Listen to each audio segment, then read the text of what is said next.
Good morning, good evening, good afternoon to you, wherever you are, whoever you are. I'm Oliver Perry. This is the Oliver Perry Show. Today, we have an interview with a Bay Area real estate agent, and he's a great guy, and I'm looking forward to introducing introducing him to you guys. What's wrong with me? But for now, let's hit the intro real quick.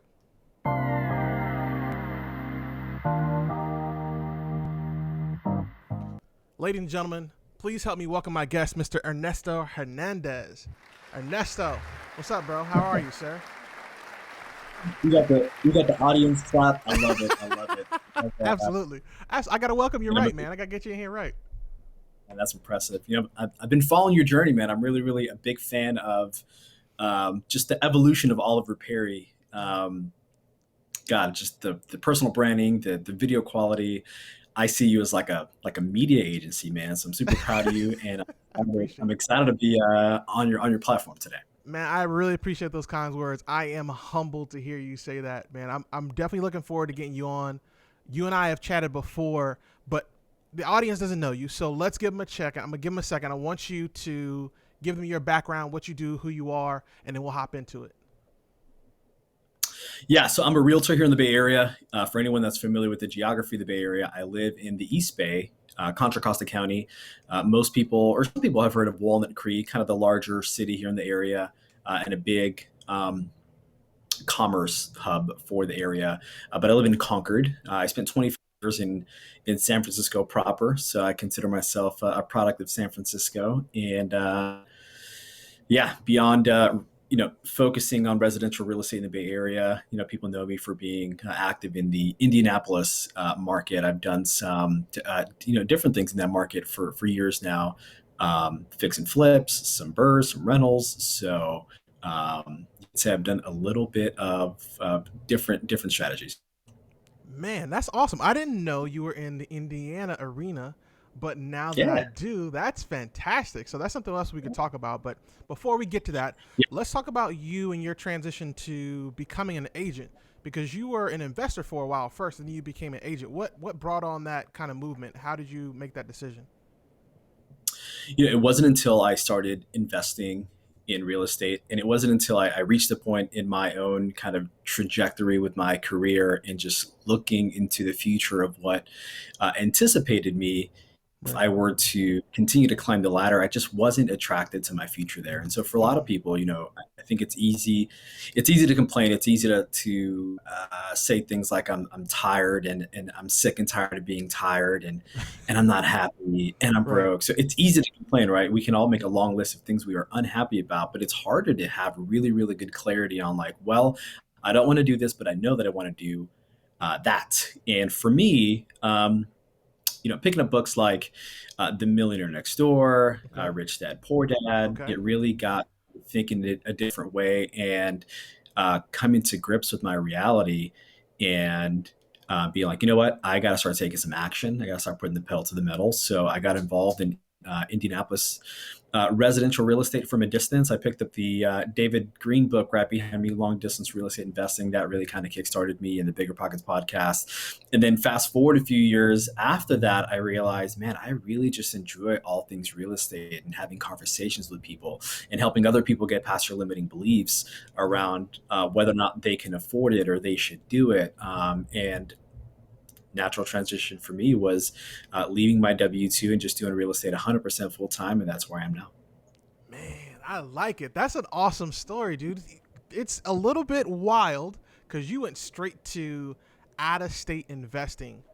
Why'd you go out of state investing instead of investing it? Well, maybe that might be a redundant thing, but why'd you go into real estate investing in Indianapolis as opposed to going full head on in your own backyard, being that you was in the Bay Area?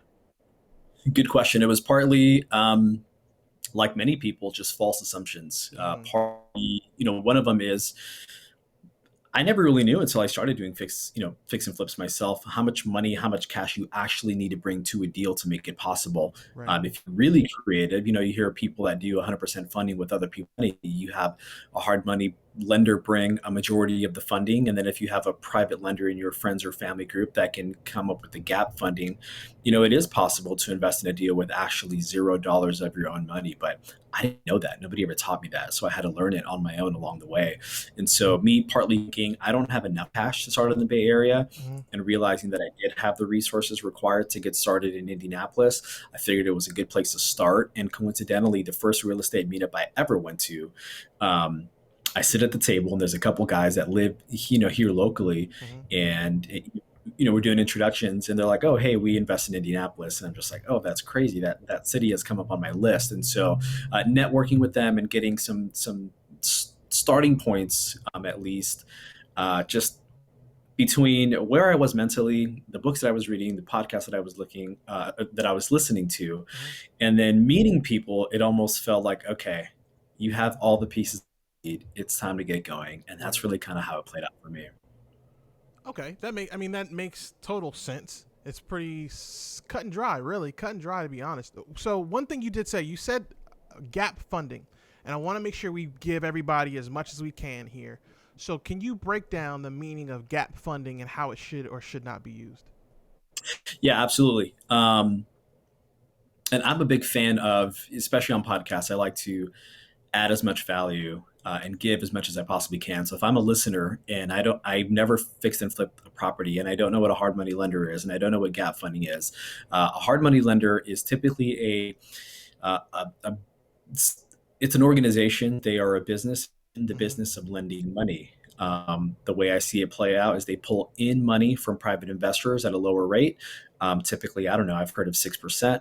And then they turn around and lend it to fix and flippers at higher rates. Between the interest that they charge and the origination points altogether, you get to a place where maybe the hard money lending company is making altogether, I don't know, 16% in your returns on their money.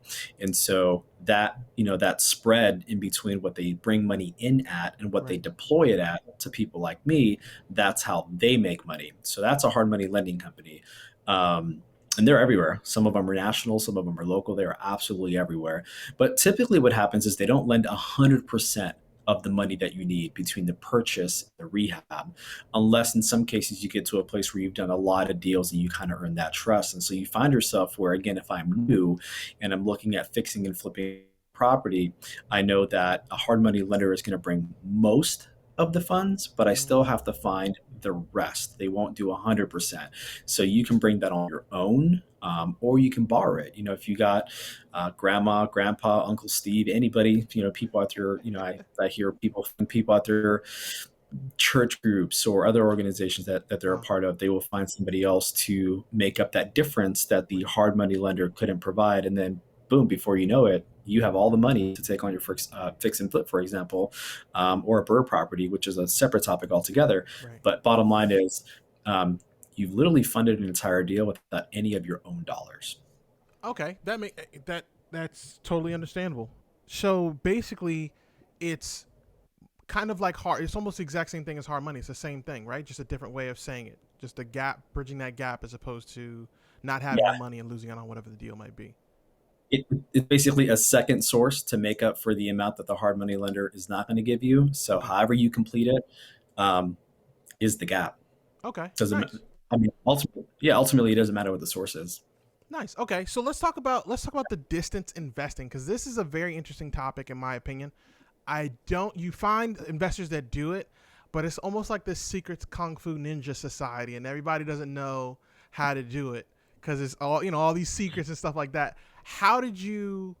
Matter of fact, not even how. What made you say, okay, I'm investing in distance after talking to the two gentlemen that you met? How did that kind of create? How did that propel you into the next thing? Like, what was the next step? What was that very first step for you when it came to the distance investing? The next step for me was actually flying out to Indianapolis, and some of the forums where I was starting to find vendors. That ultimately you have to build your team. Right. And some of the main pieces to your team are going to be, if you're going to be in the rental business in any way, shape, or form, you need a really, really strong property manager. Mm-hmm. If you're going to be rehabbing properties and adding value through construction updates, you're going to need a good contractor. A local lender comes in extremely handy. Right. And then somebody that is going to source you deals, whether it's a wholesaler or a local realtor. And those four positions are what David Green calls the core four that he introduces in his book, Long Distance Real Estate Investing, which he put out through Bigger Pockets. And so I had been doing, between being on the Bigger Pockets forums that are specific to Indianapolis and through my own network, people that I was connecting with locally, and just Googling names or vendors and seeing who had high reviews, I wanted to make a point to fly out to the city of Indianapolis and start meeting with some of these folks and ask them, deeper questions and Right. seeing who I felt I could build a good relationship with. Because this is, that's where I think there's a lot of mistakes. There's a lot of things that can go wrong, and Yeah, often there is. those things are not discussed in books. Right. But this is not a spreadsheet business. This is a relationship business, and having the right team is going to separate. I mean, it really makes all the difference. And so the example that I give is if you give two separate investors Hmm. the same exact fix and flip opportunity, Right. they're each going to approach it differently depending on the resources and the relationships that they have. If you put that fix and flip opportunity, for example, in front of a newbie who hasn't done a lot of deals, Hmm. doesn't have a relationship with a general contractor, they may not get the work at as competitive of a price, for example. So, the point I'm trying to make here is I really wanted to make it a point to establish strong relationships because I Right. firmly believe that's an element of this that is often left out. Okay. Now, which one of those vendors, contractors, if you will, which one of those were the most difficult to get your hands on or to really find to be able to work with in that area? I've had issues across the board. I'm very Really? transparent. Okay. I'm sure I'm sure a lot of it has to do with my own doing, but um, one of the interesting things that a lot of people don't know about Indianapolis is um, it is it's a Republican state, which Okay. means that generally the Republican model is they're in favor of less regulation. And so there's less laws, which can be a good thing, and it can be, I think, in some cases, a bad thing. And Right. so one of the things that people don't realize is that in some states, in order to be a property manager, there must be a broker in house. In Indianapolis, Really?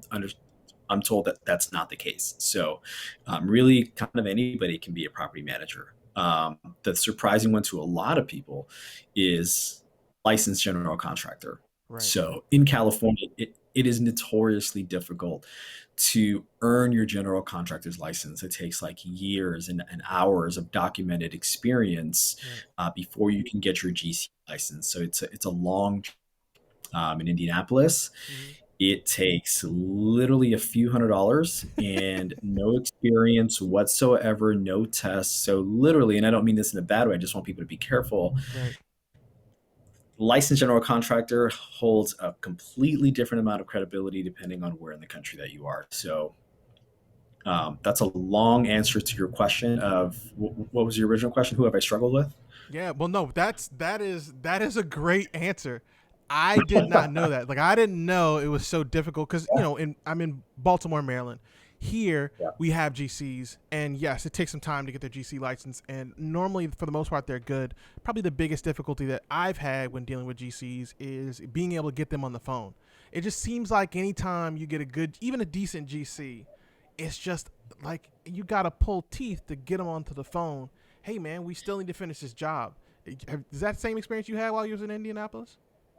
Oh, absolutely. And I would say, like, now at least I have a framework for what I use to Right. define a quality contractor. Uh, and again, coming back to the relationship thing, Right. me and you, Oliver Perry, can Hmm. go to the same contractor and we will have a completely different outcome depending on our relationship with that said contractor. I think depending on mostly our past experience with that contractor. So Brandon Turner has had this model for years that he shared. He calls it, I don't know what he calls it, the contractor triangle, something like that. So there's three sides to a triangle. And of those three sides, you're lucky to get two, you'll never get three. And Right. the three sides are, will somebody finish on time? Is the pricing good, and is the quality good? So if you can get 2 out of 3, you did pretty good. I would add, if it were up to me, Right. it would be the triangle with a circle around it, and that circle is how well do they communicate.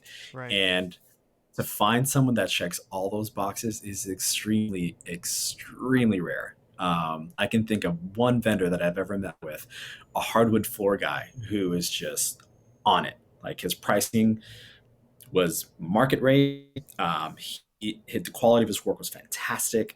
He showed up every day early with his guys, and they finished the job early. Wow. And the communication was quick. His quote was very easy to understand. Right. It was just easy, but that's rare. So for people that are starting to work with contractors or don't know what to look for to separate, well, what is, if I'm interviewing three different contractors, how should I decide who I pick? Hopefully that helps you. Right. And I think that's one of the pitfalls that people get into. Uh, a rehab, trust me from personal experience, a bad rehab can make or break your entire project. That's And a lot true. of times what I see in books, for example, it's like, oh, get three bids. Don't take Hmm. the highest one. Don't take the lowest one. Go with the one in the middle. I think that is not enough. You're going to set yourself up for major disappointment potentially if that's what you're basing your entire selection on. There's somebody that I follow on Instagram, Hmm. not going to be that person. They're on Bigger Pockets. They uploaded a video the other day. They're like, I'm going to give you guys my secret sauce to finding contractors. You're going to call three of them, Hmm. and only two of them are going to show up on time, and only one of them is going to get you a written quote. Go with that one. I'm like, man, What? if that's your criteria, Wait a second. Well, hold on. Hold on. Who it does is not that? that easy. That It is not that easy. no. And nobody like I can't imagine cuz God forbid you do call three contractors out there. All three of them show up. And all three of them like, "All right, I'm here to work." And all three of them are Yeah. giving you a quote. All three like I I don't know how comfortable I would be with that cuz that seems like a Yeah. really like unnecessary cause yourself unnecessary conflict wherever needed, but I guess, if it works, it Yeah. works for him, So, clearly. and so naturally, like at a distance, you're not there, and so that's where I think a system of checks and balances comes in really handy. And different people have different ways that they do it. I know that there are cameras out there now that you can Mm-hmm. install. I think it was Jay Scott is really, really well known. He wrote the book on estimating rehab costs for Bigger Pockets. He's doing some projects in Florida. I follow him. They obviously, well, I think Nest cameras on their projects to make sure things are moving along. Other people install these cameras that have a memory card and a battery. So if there's no Wi-Fi, you can do that. Right. Some people have, if it's going to be a rental, maybe you can incentivize your property manager to check in because they're ultimately going to be, managing that property. So if you maybe pay your property manager or somebody from that company to pop in every few weeks. One of the smartest things that I've ever learned from anybody, one of my peers, Dan Perez, who invests heavily in Indianapolis at scale. He leverages inspectors. He learned that nobody picks apart a property like an inspector. He asked them, "Hey, what is your target earning per hour? Awesome. Can I pay you that amount for you to just pop into my property Right. and make sure that things are moving along on schedule?"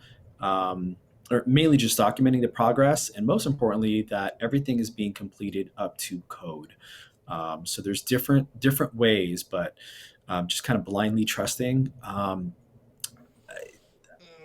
That's really, Yeah. really, really, really, really rare for that to work out. So I just can. from my experience, Nah, it's not just you, Ernesto. It's not just you. yeah, I've never even heard of anybody blindly trusting, unless, of course, there's like this super long relationship that they had since they were like 15, 16 years old, and both of them know each other and they know each other live.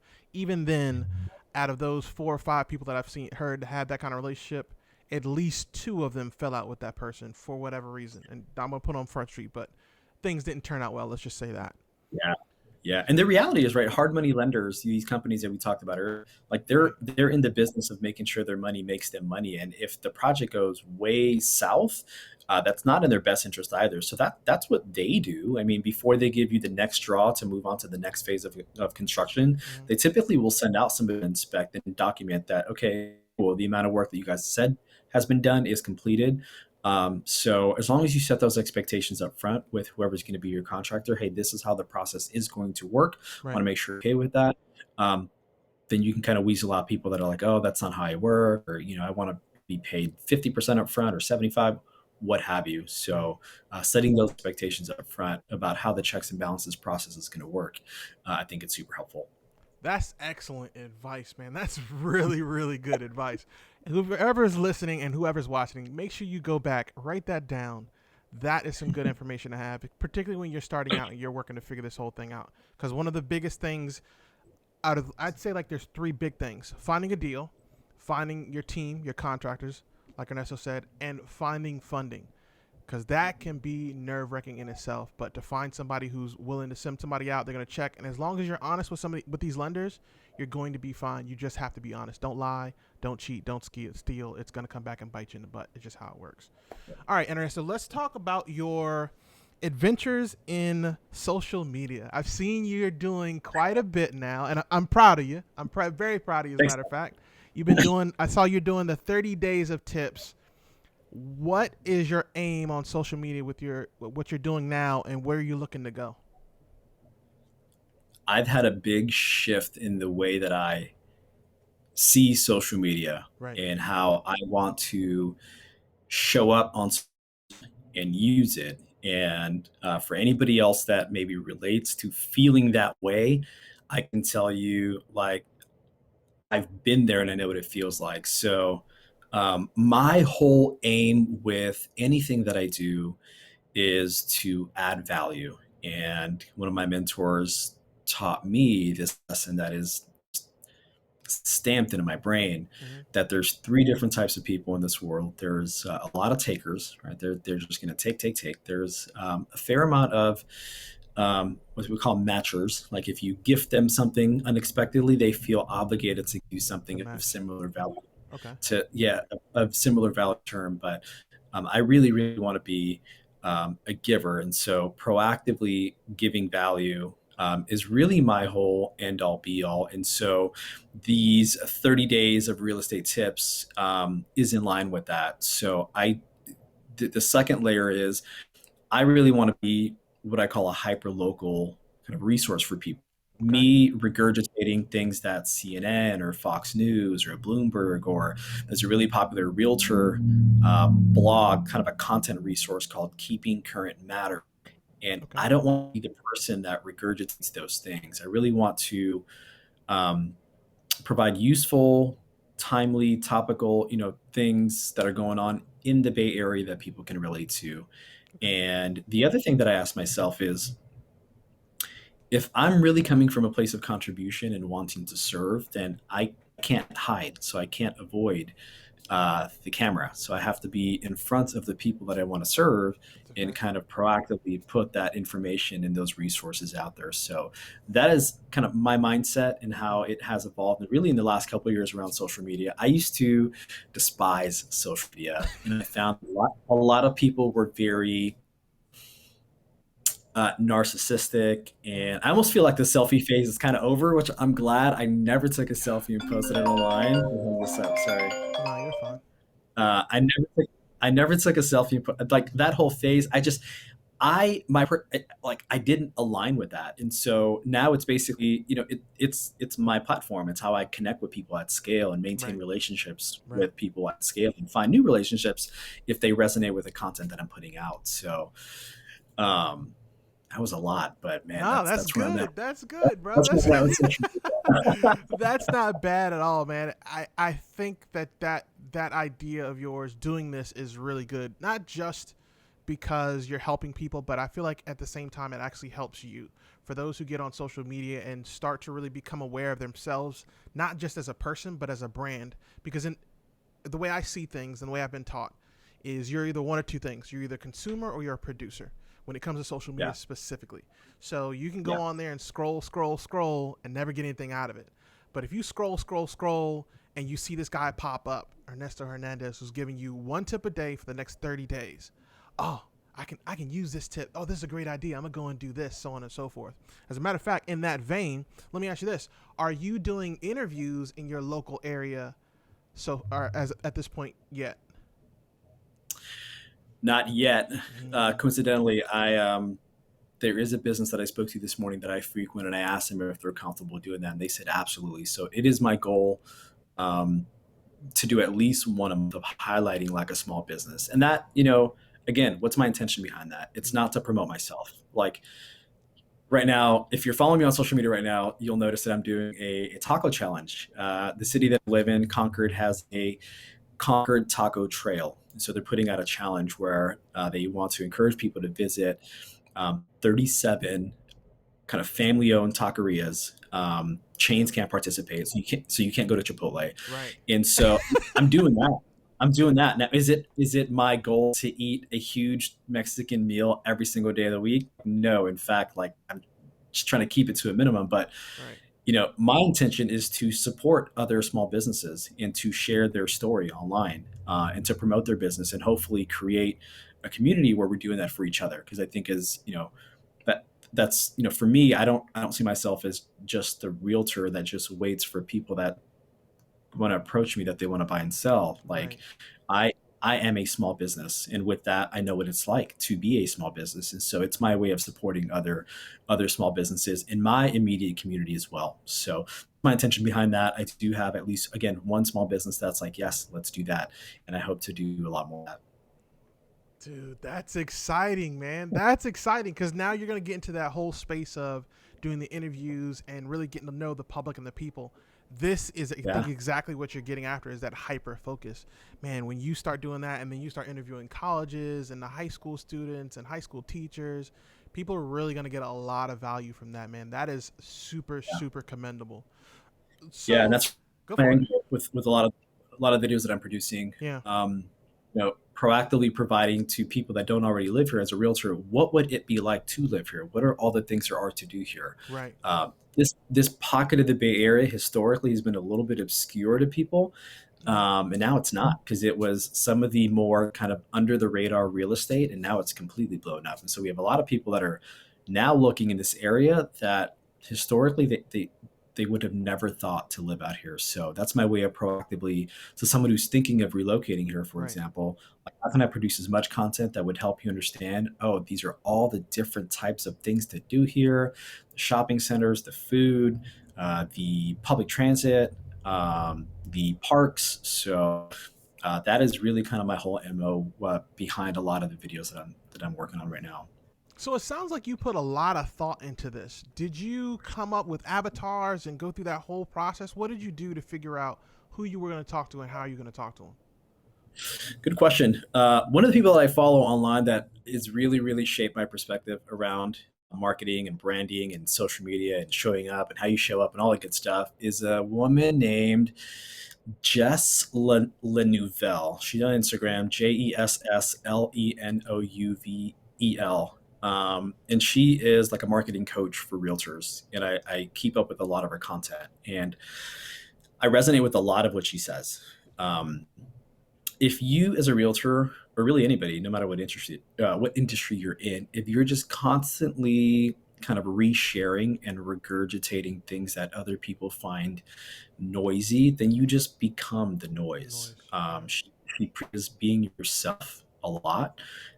There's a lot of value in no one who doesn't want to work with you. Right. So I believe that people do business with people that they know, like, and trust. And the more that people watch your videos and get familiar with your communication style and just your personality, they learn over time to know, like, and trust you. So it becomes easier. There's less barriers. When I show up to an appointment, for example, they've watched my content, they've seen my stuff, they resonate with it. Great. We're already kind of on the same wavelength, so to speak. Right. And certain people, you might have the opposite effect on some people, and that's okay. Some people might realize, I don't really like the way he communicates. I don't really like the way he explained that. I don't know, I'm just not getting a good vibe. I really, my personal preference is to work with a female realtor. Right. All that is okay.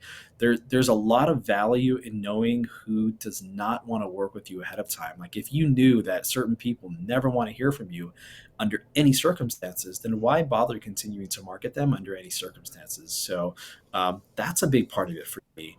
But again, just That was what? That was a line. There's value in knowing who doesn't want to work with you, dude. That yeah, is, my God, that is such a good line. Such a good thought process. So many people get into marketing and doing whatever, and they say, "Oh, I'm going to talk to everybody." Or if you're talking to everybody, you're talking to nobody. But then at exactly, the same time, exactly. like you said, when you niche down and you really hyper focus, you realize I don't need to talk to Tim down the street if he's not into, let's say I'm into fishing. He's not into fishing. I don't need to talk to Tim. Tim's not into fishing anyway. I'm not going to change his love of fishing unless I've got somebody he likes that comes on and goes fishing. And even then, it's Yeah. still going to be a hard pull. So that makes, man, that is an absolute line, dude. And there are so many limiting beliefs that you learn are not Mm-hmm. actually true Yep. the more you niche down. Yep. I can give you personal examples. There's a really close friend of mine who's a real. He has a very very pronounced, and it's not as much anymore. But Mm-hmm. I mean, the word is not bad. We associate accents with bad, like, oh, he has a bad accent. Like, Right.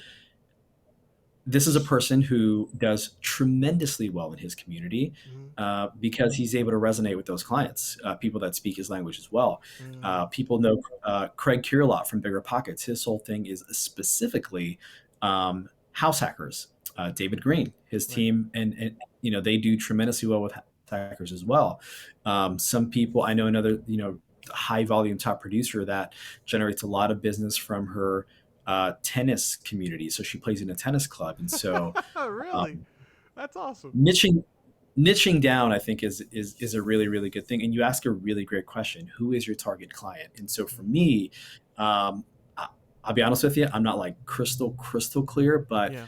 I'm specifically targeting people that live in the San Francisco Peninsula, San Mm-hmm. Francisco down to basically Mountain View. You have all these kind of high income tech employees that are priced out of the peninsula, even though they make fantastic money. It's actually no longer enough for the peninsula, and so they're Right.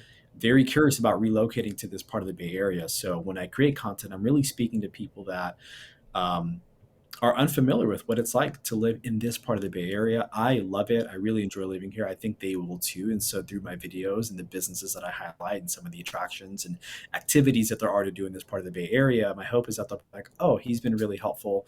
He obviously knows the area really well. He really likes it. And he knows what it's like to leave San Francisco and go to that part of the Bay Area and actually really enjoy it. I think I'm going to reach out to him when I think about moving to that part of the Bay Area. So at a really high level Mm. right now is kind of my strategy.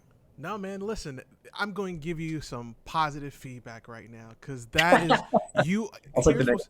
what's Yeah. here's what's interesting. There's so many people who get into the content game and get into the idea of reaching out to a community and they don't know who they're talking to.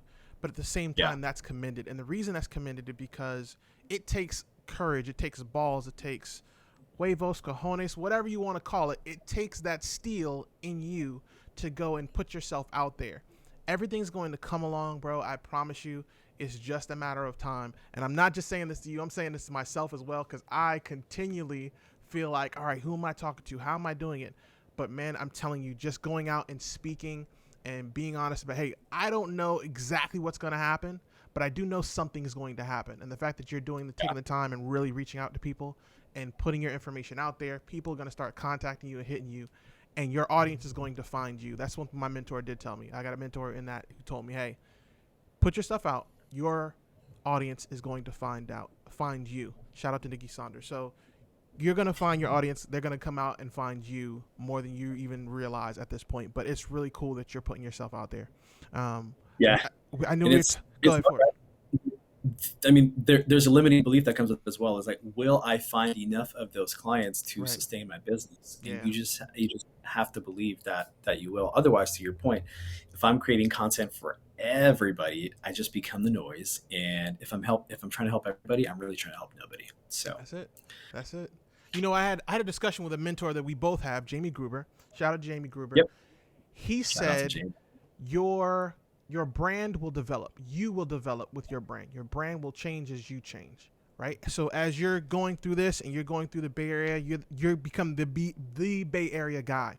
And then let's say you say, you know what, I'm kind of a fan of proper football, soccer. I'm gonna go watch and support this team. Next thing you know, those same audience isn't just following you; they're learning more about soccer as you're putting that into your content as well. And now you've got two separate channels. You got two separate areas you're talking and connecting with, and somehow they end up molding. Man, like Gary Vee is a prime example of it. Like the man started in wine, and here he is now.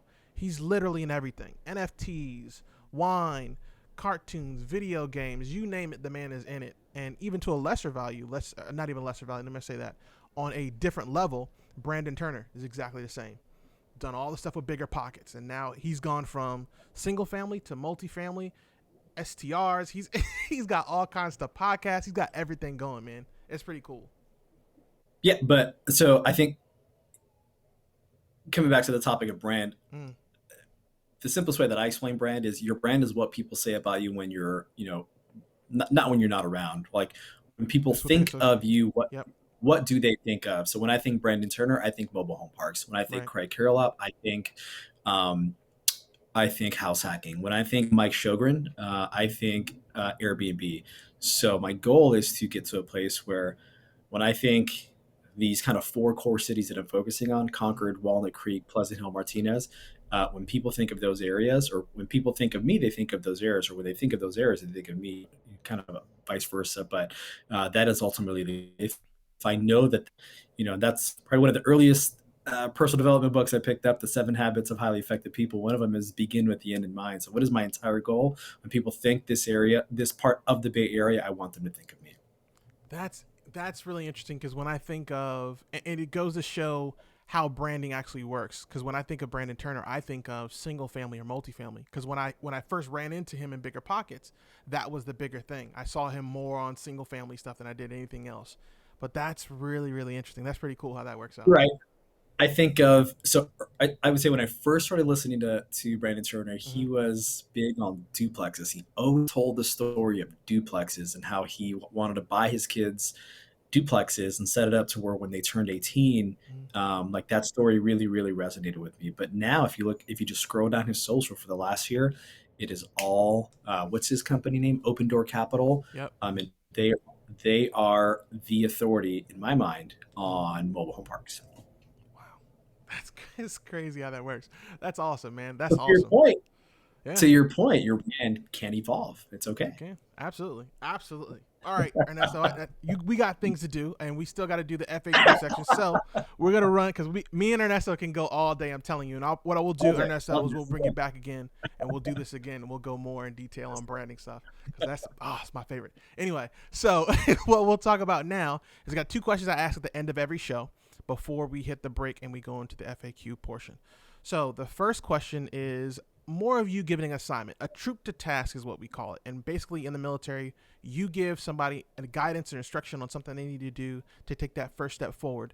And for you, I'm assuming that's going to be involved in either being a realtor or being a real estate investor. But what would you give as your troop to task for the listener?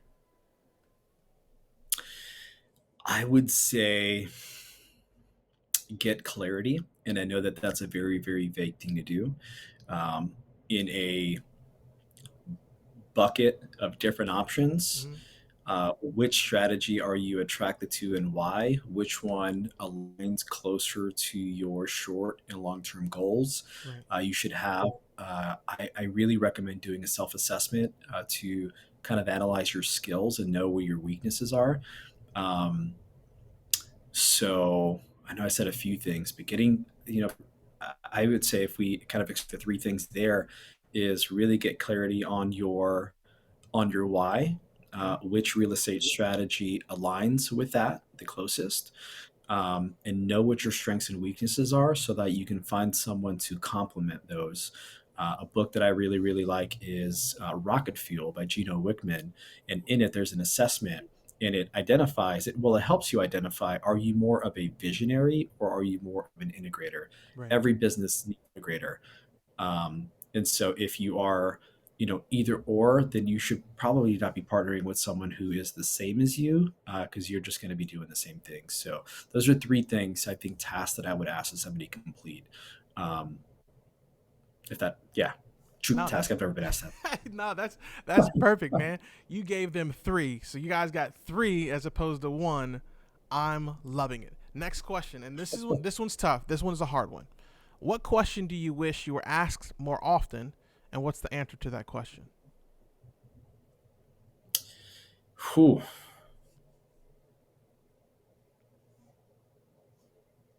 that is a really, really hard question. What question do I wish?